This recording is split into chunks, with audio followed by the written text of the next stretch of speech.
Bueno, imaginemos la siguiente situación. Alguien se encuentra al borde del abismo profesional o personal, necesita ayuda desesperadamente y acude a una persona con muchísimo más poder. Ujú. Lo lógico, o lo que dicta nuestro instinto y la cultura en la que vivimos, es apelar a la bondad. O sea, recordar aquel favor inmenso que se le hizo hace años o apelar a su sentido de la justicia. Claro. La mente humana tiende a pensar, a ver, le ayudé cuando más lo necesitaba. Seguro que ahora, por pura lealtad, me devolverá el favor. Exacto. Y ese, curiosamente, es el camino más rápido, directo y garantizado hacia el rechazo absoluto. Es una trampa psicológica en la que caen incluso las mentes más brillantes. Desde luego que sí. Así que, bienvenidos a nuestra inmersión de hoy. Sobre la mesa tenemos un análisis profundo de la famosa Ley número 13 de las dinámicas de poder. Y todo esto respaldado por varias crónicas históricas y tratados de estrategia. Una lectura fascinante, por cierto. Totalmente. Nuestra misión en los próximos minutos es decodificar una de las habilidades más difíciles e incomprendidas del ser humano. O sea, cómo pedir ayuda a los que están arriba, a los que tienen la sartén por el mango, sin fracasar en el intento. Que no es poco. Ya te digo. La premisa central que vamos a desgranar hoy desafía por completo el sentido común. Básicamente sostiene que, cuando se necesita ayuda de alguien poderoso, apelar a la misericordia o a la gratitud es un error fatal. Fatal. La única llave que realmente abre esa puerta es el interés personal. Es un punto de partida, bueno, buenísimo, porque choca frontalmente con la imagen idealizada que tenemos de la sociedad. El ser humano tiene una tendencia casi incorregible a proyectar sus propias necesidades en los demás. Totalmente. Cuando alguien está desesperado, cree que su urgencia es evidente y que el mundo, o su jefe, o un inversor, debería reaccionar ante ella con empatía inmediata. Claro, pensamos que nuestra urgencia es la urgencia de todos. Eso es. Pero el cerebro de las personas que ocupan posiciones de poder filtra la información de una manera completamente distinta. Tienen sus propias presiones, sus propias agendas. Ujú. Y en esta inmersión vamos a explorar por qué ocurre esto y sobre todo cómo decodificar ese filtro. Ojo, no estamos hablando de cinismo puro. No, para nada. Hablamos de entender la verdadera arquitectura de la persuasión humana. Fíjate que para empezar a ilustrar esta desconexión entre lo que ofrecemos y lo que el otro realmente quiere, las fuentes nos proponen retroceder al siglo VI antes de Cristo, a una fábula de Esopo. Un clásico. Sí, es una historia muy sencilla, casi infantil, pero que encierra una verdad tremenda sobre la naturaleza humana. Trata sobre un campesino que tiene un manzano en su jardín. Ajá. El problema es que el árbol es completamente estéril, no da ni una sola manzana, así que su única utilidad aparente es servir de refugio para que los gorriones y los saltamontes se posen en sus ramas. Vamos, un árbol inútil desde la perspectiva pragmática de un agricultor que necesita alimentar a su familia. Exacto. Su existencia misma es un desperdicio de tierra fértil, así que el campesino, con toda la lógica del mundo, coge un hacha y decide talarlo para plantar algo más productivo. Lógico. Y claro, los gorriones y los saltamontes, al ver que su hogar está a punto de desaparecer, se desesperan, le ruegan piedad, le prometen que si perdona el árbol, cantarán para él y aliviarán sus largas jornadas de trabajo bajo el sol. Y el campesino hace oídos sordos. Totalmente sordos. Da un primer hachazo, luego un segundo, un tercero, hasta que la hoja del hacha abre un hueco profundo en el tronco. Y ahí, de repente, descubre un panal rebosante de miel en el interior del árbol. Y el cambio de actitud del campesino en ese preciso instante, bueno, es la esencia misma de nuestra inmersión de hoy. Cambia por completo. Prueba la miel, tira el hacha al suelo de inmediato y de repente declara que ese manzano es sagrado. Y decide cuidarlo con un esmero absoluto. Claro. El interés propio mueve a ciertas personas. Si lo llevamos al terreno contemporáneo, es como intentar vender un proyecto de software a un inversor, Ujú. diciéndole lo muchísimo que ha costado programarlo, las noches sin dormir, la pasión del equipo, en lugar de mostrarle directamente cómo ese código le hará ganar 30 millones en 2 años. Fíjate, en esa analogía moderna, los inversores son el campesino y la miel es el modelo de negocio. Eso es. Esa analogía corporativa ilustra perfectamente el fallo de los insectos en la fábula. Cometieron el error de ofrecer algo que para ellos era sumamente valioso, su canto, pero que no resolvía ninguna necesidad real del campesino. No pagaba las facturas. Exacto. El pensador Jean de la Bruyère resumió esta dinámica a la perfección al afirmar que el camino más corto y seguro para hacer fortuna es hacer ver a los demás que es en su propio interés promover el tuyo. Es que el canto de un gorrión no paga las facturas, como decíamos. La miel, que es un beneficio tangible, dulce y explotable, sí. Solo eso logró detener el hacha. Así es. Pero claro, el problema surge cuando dejamos atrás las fábulas de insectos y campesinos, porque si los gorriones no pueden depender de la misericordia, la situación adquiere tintes muchísimo más oscuros cuando lo que está en juego son vidas humanas. Buf, desde luego. Para observar esto en un escenario real, las crónicas históricas que analizamos nos trasladan a la Italia del siglo XIV. Un entorno donde las dinámicas de poder eran brutales. Telita con esa época. Sí. En aquel momento y en aquel lugar, un error estratégico no significaba perder un cliente o un ascenso. Significaba perder la cabeza. Literalmente. Literal. Y aquí entra en escena Castruccio Castracani, un soldado raso que, a base de astucia y sangre, logró ascender hasta convertirse en el señor indiscutible de la gran ciudad de Luca. Pero no lo hizo solo. Exacto. Este ascenso meteórico no lo logró en solitario. La familia Pollo, que era una de las dinastías más ricas y poderosas de la ciudad, fue el pilar fundamental que le permitió alcanzar el poder. Le financiaron y le apoyaron. Totalmente. Sin embargo, una vez que Castrustio se consolidó en la cima, empezó a hacer a los pollos a un lado. Los marginó por completo. Típico. La familia, sintiéndose traicionada y olvidada tras haberle dado todo, aprovechó que Castrustio estaba fuera librando una guerra contra Florencia para iniciar una rebelión armada. Una insurrección que desata un caos inmediato en Luca. O sea, los rebeldes asesinan al gobernador que Castruccio había dejado al mando y se preparan para una guerra civil que destruiría la ciudad. Pero en el clímax absoluto de esta tensión, emerge una figura conciliadora, que es Stefano, di Pollo. Es el miembro más anciano, respetado y sabio de la familia. Stefano es un hombre profundamente pacífico, no ha tenido absolutamente nada que ver con la conspiración, y utilizando su autoridad moral, convence a los jóvenes de su familia de que depongan las armas. Él mismo asume el papel de diplomático para evitar un baño de sangre. Eso es. Y cuando Castruccio regresa victorioso de la guerra y se encuentra con que la ciudad está en paz gracias a la intervención de este anciano, Stefano acude a visitarle al palacio.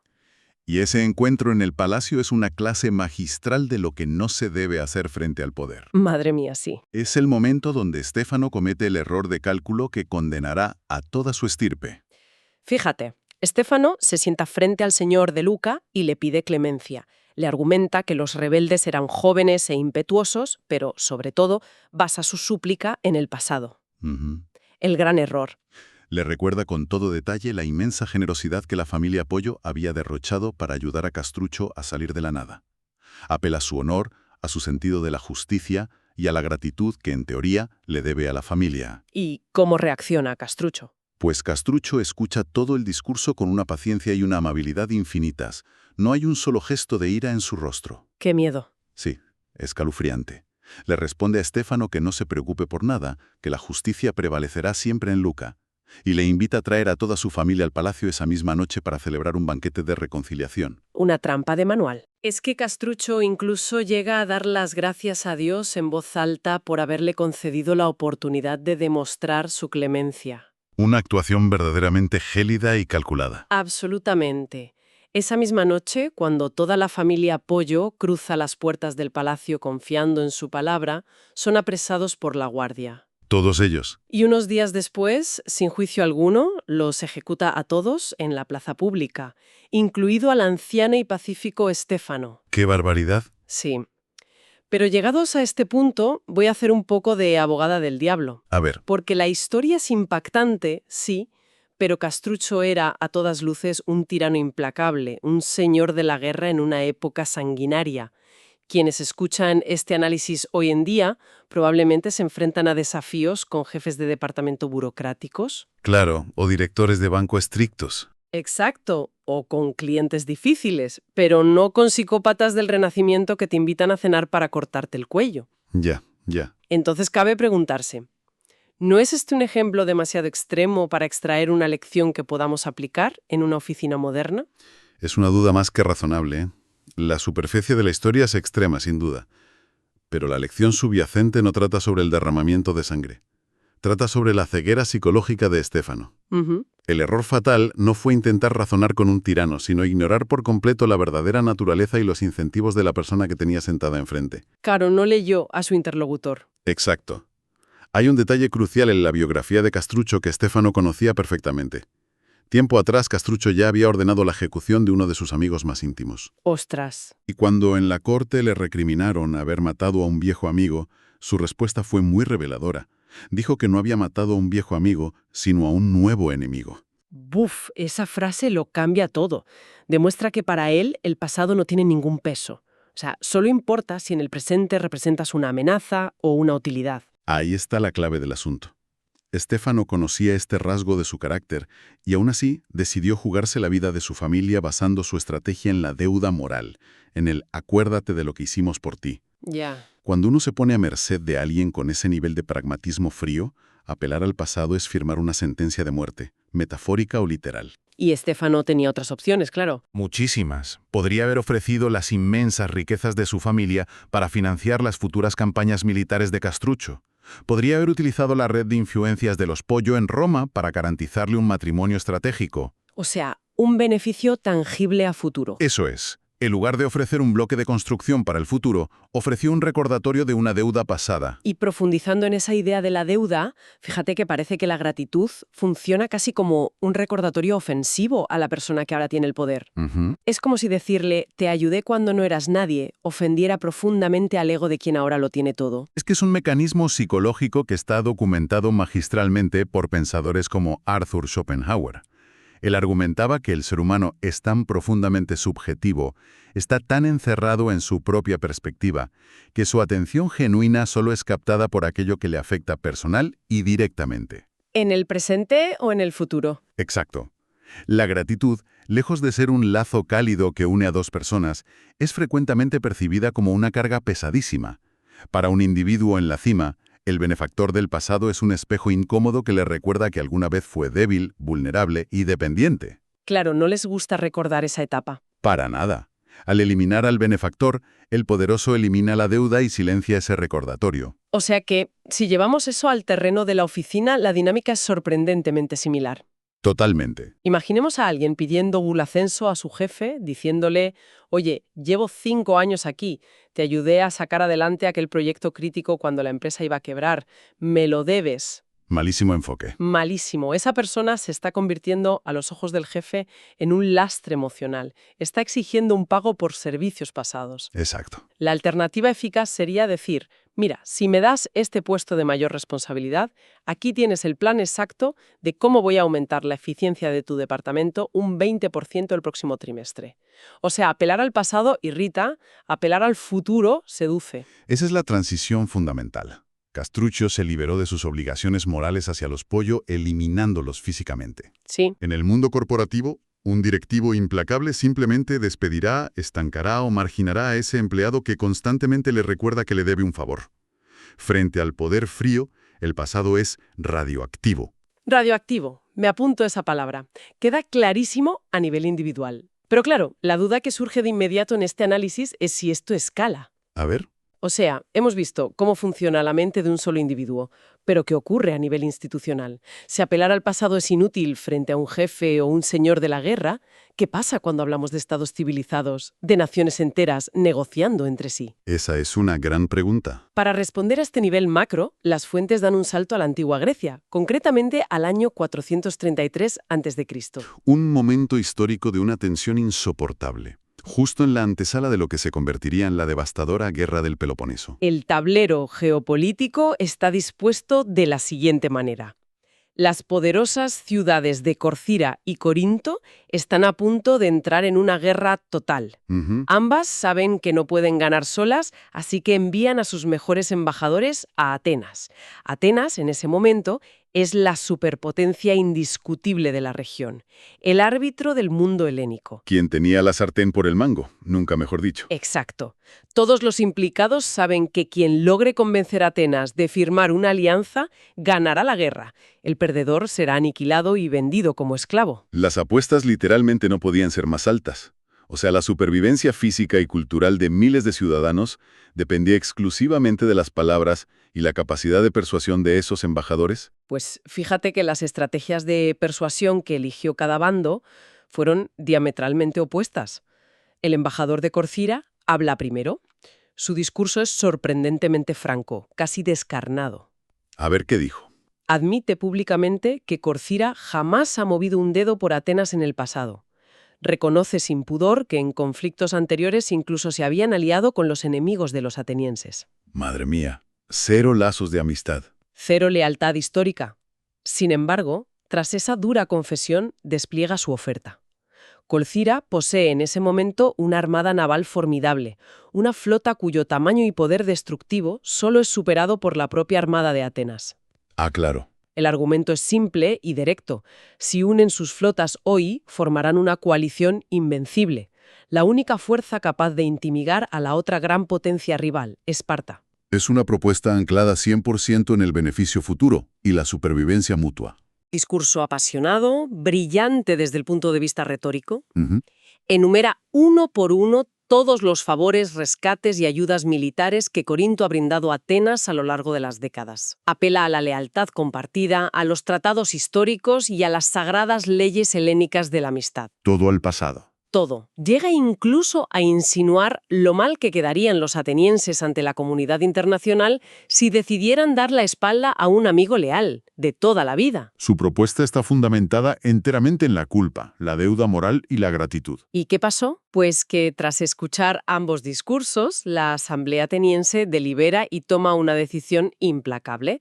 Eligen aliarse con Corcira. Eligen la flota naval sobre la lealtad histórica. Lógico.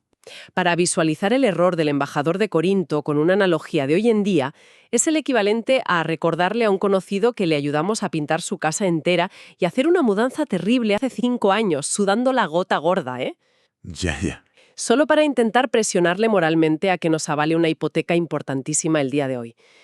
Lejos de despertar un sentido de justicia, lo único que va a generar esa petición es una profunda incomodidad. Y unas ganas tremendas de evitar a esa persona para siempre. Exacto. Es una comparación excelente porque disecciona el mecanismo psicológico exacto que falló en Atenas.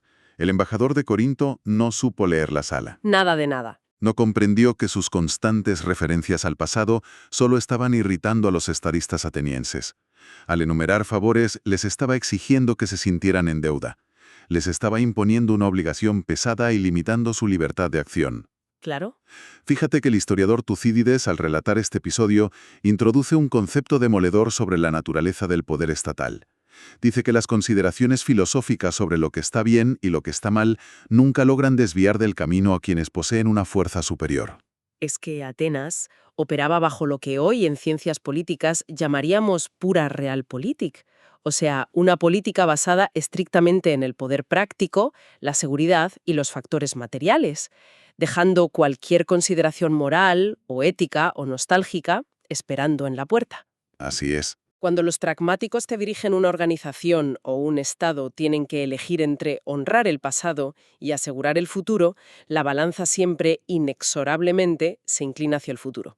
Y esa realidad descarnada nos lleva a la pregunta operativa central de toda esta estrategia de hoy. A ver, Si ha quedado dolorosamente claro que el interés propio y el beneficio futuro son los únicos lenguajes que entiende el poder, ¿cómo se logra descubrir exactamente qué es lo que la otra persona considera su interés?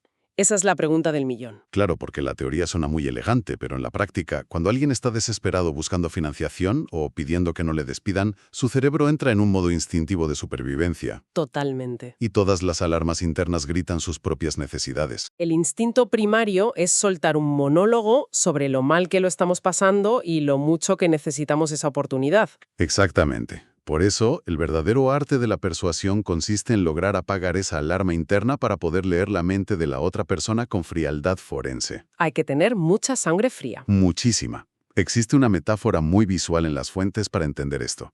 La diferencia entre el cordón de la misericordia y el cordón del interés mutuo. Ujú.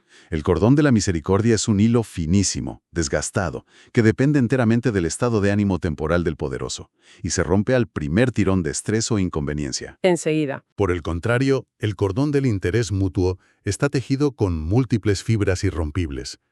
La ambición del otro, su avaricia, su vanidad o su necesidad de seguridad. Para tejer ese cordón resistente, uno tiene que acercarse a la persona que tiene el poder, tratándola como si fuera una cultura alienígena recién descubierta. Me encanta eso de la cultura alienígena. O sea, hay que aparcar el propio ego y convertirse en una especie de antropólogo corporativo. Eso es. Empezar a hacer las preguntas correctas internamente. Oye, ¿esta persona es profundamente vanidosa y le preocupa obsesivamente cómo la ve la prensa? ¿Está motivada puramente por acumular más capital? O tal vez es alguien que se siente inseguro en su puesto y tiene enemigos internos a los que se le puede ayudar a neutralizar. Exacto. Hay que descifrar su idioma y hablar exclusivamente en esos términos. Ujú. Y la historia nos ha dejado ejemplos verdaderamente magistrales de esta empatía táctica. Un caso fascinante ocurre en el Japón del siglo XVI. Ajá. Durante décadas, los misioneros portugueses habían estado operando en el país, pero su agenda principal era ideológica. Querían a toda costa convertir a los japoneses al catolicismo e imponer su visión del mundo. Ya. Llegó un punto en el que el emperador Ieyasu empezó a percibir esta injerencia cultural como una amenaza intolerable a su control.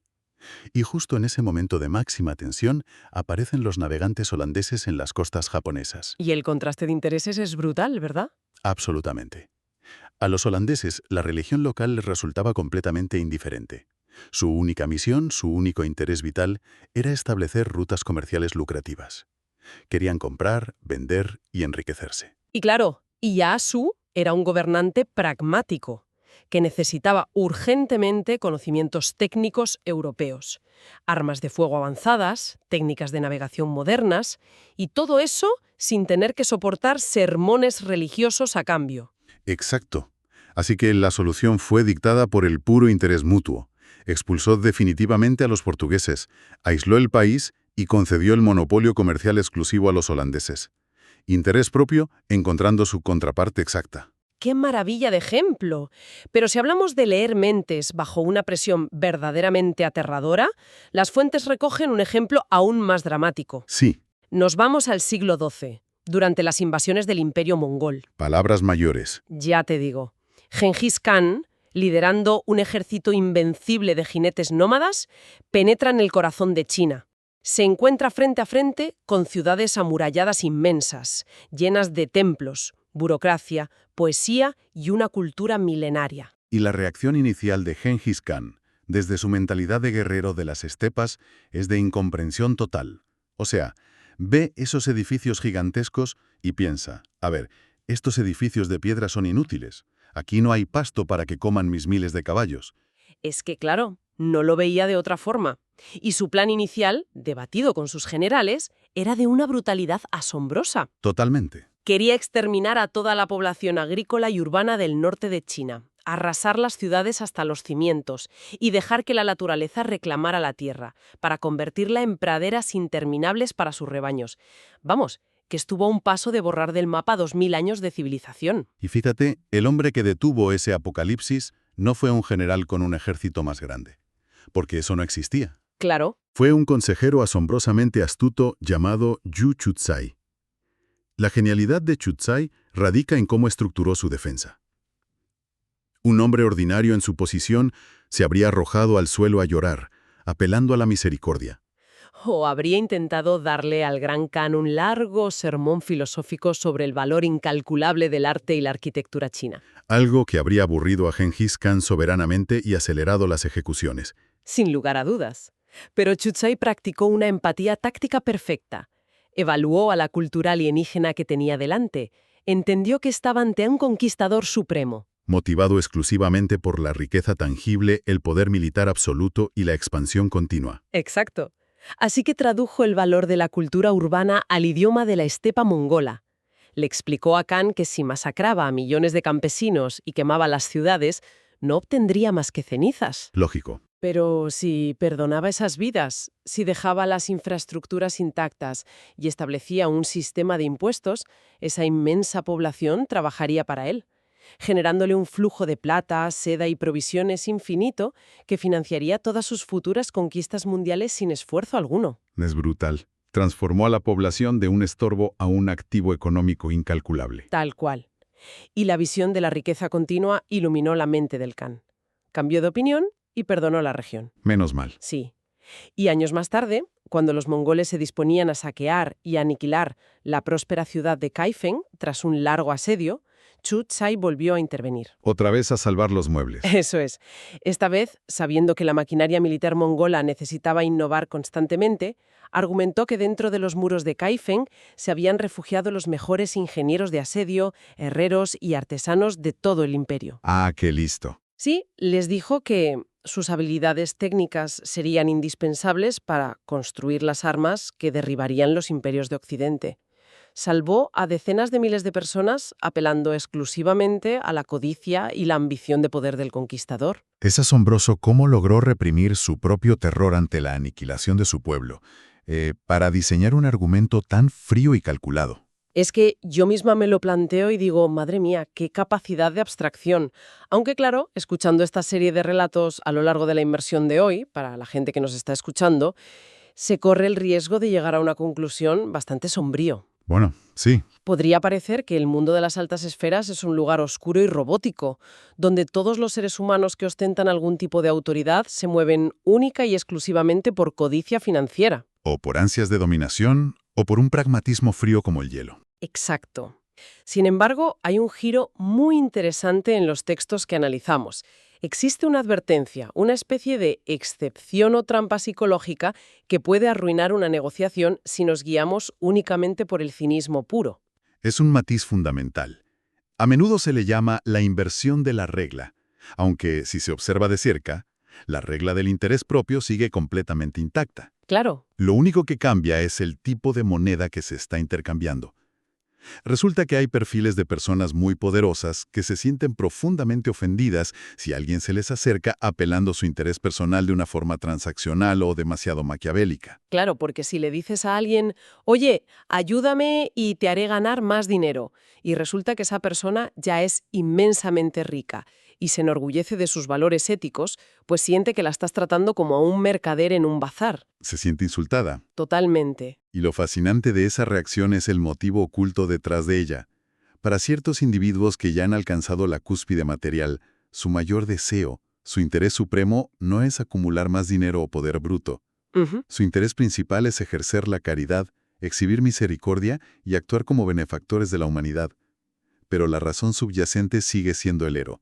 El ego, siempre el ego. Exacto. Ser el salvador misericordioso es la forma definitiva de sentirse moral y socialmente superiores a los demás. El poder que tienen para cambiarle la vida a alguien y el agradecimiento público que reciben por ello es el verdadero combustible que los mueve.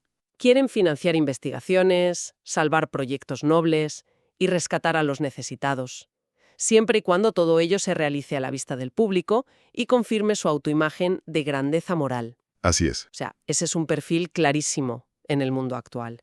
Es la figura clásica del gran filántropo de gala. Tal cual. Hablamos de ese individuo que está dispuesto a firmar un cheque de 20 millones de euros para construir una nueva ala pediátrica en un hospital.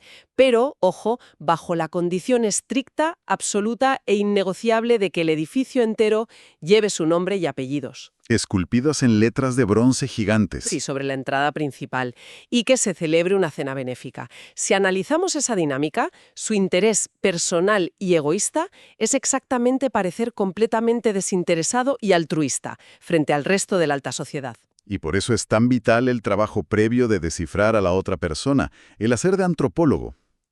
Si uno se sienta en un despacho frente a un negociador que rezuma avaricia corporativa y pragmatismo duro, como una versión moderna de Gengis Khan, y apela a la caridad o a hacer lo correcto, será aplastado sin piedad. Visto para sentencia. Pero si uno se sienta frente a alguien que necesita desesperadamente verse a sí mismo como un noble salvador y le ofrece un acuerdo frío y calculador basado únicamente en márgenes de beneficio, le causará una repulsión instintiva. Claro. A este segundo grupo de personas hay que proporcionarles el escaparate perfecto, hay que darles la oportunidad de exhibir su buen corazón ante el mundo, porque ese prestigio, esa admiración pública, es su verdadero interés innegociable. No se trata de engañarlos entonces. No, para nada. Se trata de proporcionarles el escenario exacto que necesitan para sentirse realizados. Interesante. Llegamos así al final de nuestra exploración. Para recapitular las conclusiones estratégicas que hemos destilado hoy, la próxima vez que nos encontremos en una posición de vulnerabilidad y necesitemos la ayuda de alguien con mucho más poder o recursos, el primer paso mental indispensable es desterrar la gratitud de la ecuación. Completamente. Está prohibido recordar favores pasados porque el pasado pesa y a menudo irrita al poder. El segundo paso es anclar toda la propuesta exclusivamente en el beneficio futuro y práctico que se puede aportar. Y el tercero, el paso maestro, es convertirse en psicólogos tácticos, decodificar con precisión quirúrgica qué es lo que realmente mueve a la persona que tenemos enfrente. Eso es. ¿Le mueve la expansión pura, la seguridad y el pragmatismo, o es su deseo oculto parecer noble y bondadoso ante la opinión pública? Antes de abrir la boca para pedir absolutamente nada, el ejercicio obligado es preguntarse dónde está la miel para la otra parte. Es la síntesis definitiva de esta dinámica, Comprender que las relaciones de poder, despojadas de sus envolturas sociales de cortesía, son estructuralmente transaccionales.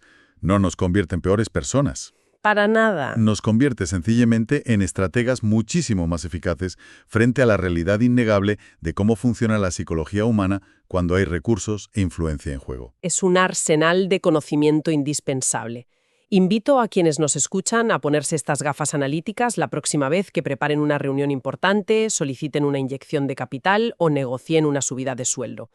El ejercicio de analizar el tablero no desde la desesperación propia, sino desde el interés oculto del otro, lo cambia todo. Totalmente de acuerdo. Y para poner el broche final a la inmersión de hoy y saliendo un poco de la estrategia pura, queda una duda filosófica flotando en el aire. A ver. Una paradoja que surge tras diseccionar esta cruda realidad humana.